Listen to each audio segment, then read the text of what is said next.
দেখো আমি একটু ফুলকপির ফুল ছাড়িয়ে নিয়ে চলে এসেছি। এতে ভীষণ পোকা হয় এখন বন্ধুরা, তাই তোমরা অবশ্যই ভালো করে দেখে তারপরে রান্নাটা করবে। আমি এক্ষুনি ছাড়াতে গিয়ে বড় একটা পোকা দেখলাম, তাই দেখো জল নিয়েছি, জলের মধ্যে দেখো কী দিয়ে দেবো, হলুদ দিয়ে দেবো। যদি ছোটো কোনো ডিম বা পোকা থাকে তাহলে সেটা জলের মধ্যে বেরিয়ে যাবে। দেখো হলুদ দিয়ে দিলাম বন্ধুরা জলের মধ্যে। এই হলুদ পোকা থাকলে একদম সব একদম নষ্ট হয়ে যাবে আর বেরিয়েও যাবে। জলের মধ্যে লবণ আর হলুদ দিয়ে দেবো। এই দেখো হলুদ দিয়ে দিলাম আর এই লবণ দিয়ে দিলাম, দিয়ে এটা সুন্দর ঘাটিয়ে দেবো। জলটা গরম হয়ে এসছে, এবার জলের মধ্যে এটা দিয়ে দেবো। আমি একটু ফুটবে, একটা ফোঁটান দিয়ে আমি এটা নামাবো, কারণ এই ভিতরে যদি পোকা থাকে তাহলে সেই একটা ফোঁটানে ওই জলের ভাপানো হয়ে যাবে আর পোকাগুলো সব বেরিয়ে যাবে। হ্যাঁ, তোমরা এইভাবে করে খেয়েও, আশা করি তোমাদের খুব ভালো লাগবে। রান্না থেকে অবশ্যই দেখো দারুণ সুস্বাদু একটা রান্না হতে চলেছে। ফুলকপির অনেক রকম রান্না খেয়েছো, কিন্তু আজকে যেটা করবো আশা করি তোমাদের খুব ভালো লাগবে। দেখো বন্ধুরা, এই যে ফুলকপিগুলো সুন্দর আমি দেখো হালকা ভাপিয়ে নিয়েছি, হলুদ জল থেকে তুলে নিয়েছি, নিয়ে দেখো এবার তেল গরম দিয়ে অল্প একটু তেল দিয়েছি, খুব বেশি তেল দিইনি। তোমাদের সবজির পরিমাণ অনুসারে তোমরা তেলটা দেবে বন্ধুরা। যে যেরকম তেল খেতে, কেউ ডুবো তেলে যদি ভাজতে চাও ডুবো তেলেও ভাজতে পারো, কিন্তু তোমরা জানো আমি কম তেল সবসময় ইউজ করি। হ্যাঁ, শরীর স্বাস্থ্যের জন্য যতই আমি মজাদার রেসিপি করি না কেন, তাতে আমি সবসময় চেষ্টা করি যেন সেটা হেলদি হয়। হ্যাঁ, মজাদার রেসিপি হবে অথচ হেলদি হবে, এইভাবেই আমি রেসিপি করার চেষ্টা করি। হ্যাঁ, তাতে যদি তোমাদের মনে হয় যে তোমরা একটু রং মশলা করবে, যে বেশি রং বা বেশি তেল মশলা সব কিছু দেবে, অবশ্যই দিতে পারো, অসুবিধা নেই। এখন দেখো ফুলকপিগুলো সুন্দর করে আমি একটু লাল লাল করে ভেজে নেবো, কারণ এতে নুন হলুদ সবই দেওয়া আছে। এখন জাস্ট একটু হালকা করে একটু ভেজে নেবো। মাছের মাথাও ভেজে নিয়েছি, আলুটাও ভেজে নিয়েছি, ফুলকপিটা তোমরা দেখলে ভেজে নিয়েছি। এইবার দেখো সামান্য তেল দিয়ে দেবো।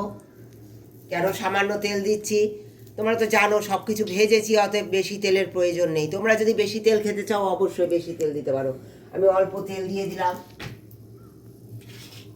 অল্প তেলে পড়বে দেখো এই যে দুটো এলাচ দেবো বন্ধুরা, ফাটিয়ে নিয়েছি এলাচ দুটো, এক টুকরো দারুচিনি,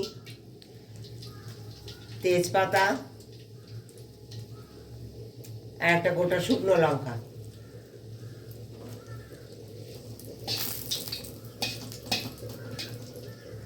সিম আজে তোমরা এই ফোড়নটা দেবে, তাহলে গন্ধটা খুব ভালো হবে। চেষ্টা করবে সবসময় সিম আজে ফোড়ন দিতে, তাহলে গন্ধটা খুব ভালো থাকে। দেখো সুন্দর গন্ধ বেরিয়ে গেছে বন্ধুরা। এইবার দিয়ে দেবো পেঁয়াজ কুচিয়ে নিয়েছি, একদম মিহি করে পাতলা করে পেঁয়াজ কুচিয়ে নিয়েছি একটা, এই পেঁয়াজ কুচানোটা দিয়ে দেবো। খেয়ে দেখো, আমি যে রান্নাটা করছি না, তোমরা তো নিরামিষ রান্না করো, অনেক কিছু রান্না করো, এটা তোমরা যারা নিরামিষভাবেও করতে পারো। আমি যে রান্নাটা করব তাতেও খুব ভালো লাগবে। আমি আজকে এটা করব, যে রান্নাটা তোমাদের পরে আমি শেয়ার করব অবশ্যই, কী রান্না করেছি এটা অবশ্যই বলবো তোমাদের, সঙ্গে থাকো। দেখো দিয়ে দেবো আধখানা টমেটো, তোমাদের সবজির পরিমাণে অনুসারে তোমরা পেঁয়াজ টমেটো মশলা সব কিছু সেইভাবে দেবে।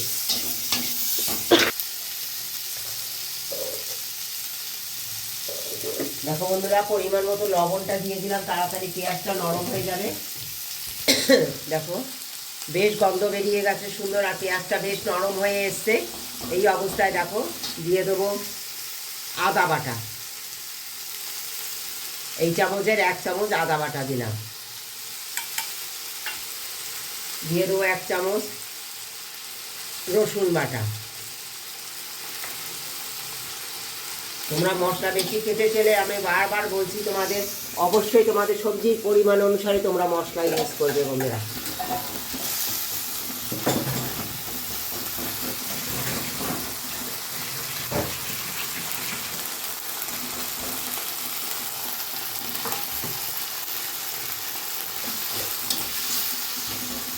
দেখো এবার দিয়ে দেবো হলুদের গুঁড়ো,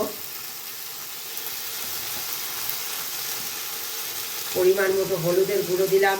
সামান্য দেখো ধনিয়া জিরে কাশ্মীরি লঙ্কার গুঁড়ো অল্প অল্প দিয়ে দিচ্ছি আমি।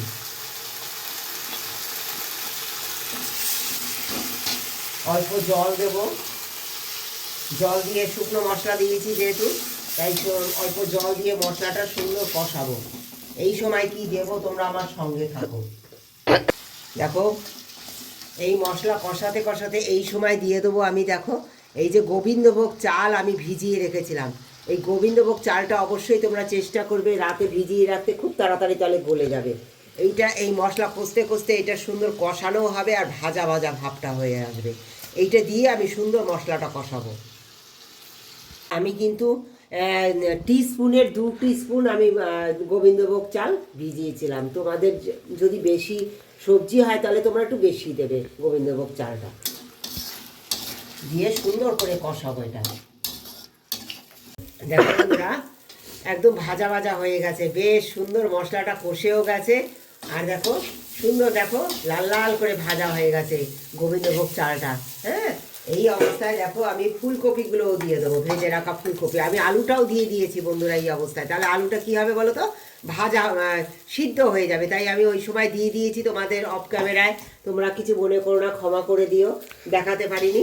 হ্যাঁ, এই সময় ফুলকপিটাও দিয়ে দেবো সুন্দর করে। দেখো ফুলকপিটা দিয়ে নেড়ে চেড়ে সুন্দর করে আমি এবার দেখো দিয়ে দেবো গরম জল, সব কিছু সিদ্ধ হওয়ার জন্য দিয়ে দেবো গরম জল। এই অবস্থায় দিয়ে দেবো মাথাটাও।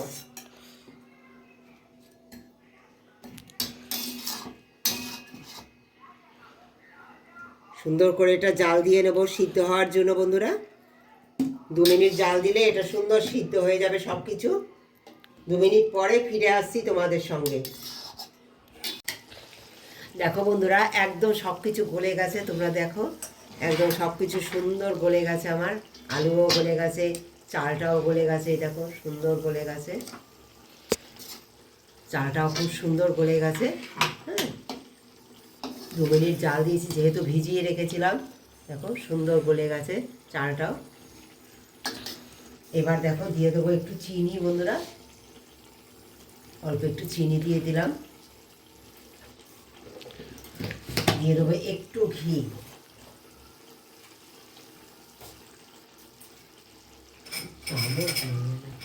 দেখো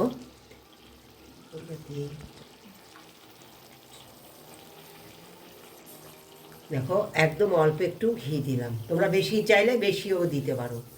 হ্যাঁ, আমার সবজির পরিমাণ অল্প তাই অল্প ঘি দিলাম। একদম তৈরি হয়ে গেছে আমার ফুলকপির মুড়ো ঘন্ট। কেমন হয়েছে রান্নাটা একটা কমেন্ট দিয়ে জানিও বন্ধুরা, একবার এই শীতে তৈরি করে খেও। অনেক রকম তো মুড়ো ঘন্ট খেয়েছো, কিন্তু এইভাবে মাছের মাথা দিয়ে ফুলকপির মুড়ো ঘন্ট অসাধারণ লাগে, অসাধারণ, জাস্ট দারুণ হয় খেতে। দেখো একদম তৈরি হয়ে গেছে, সব কিছু দিয়ে সুন্দর নাড়িয়ে দিলাম। তোমরা এটা আরও অনেক কিছু দিতে পারো সুস্বাদু করার জন্য, আমি আর কিছু দিলাম না। এইখানে আমি এটা রান্নাটা সমাপ্ত করছি। কেমন লেগেছে রেসিপিটা, ভালোবাসা দিয়ে যারা পুরো ভিডিওটা দেখেছো তাদেরকে অনেক ধন্যবাদ, অনেক ভালোবাসা। যারা ভালোবাসা দিয়ে প্রতিনিয়ত আমার সঙ্গে রয়েছো তাদেরকে অনেক ধন্যবাদ। যারা সাবস্ক্রাইব করে দিয়েছো, শেয়ার করছো, তাদেরকে অনেক ধন্যবাদ। ভালোবাসা দিয়ে আমার কোথাও তোমাদের ভিডিওতে ত্রুটি হলে অবশ্যই তোমরা জানিও।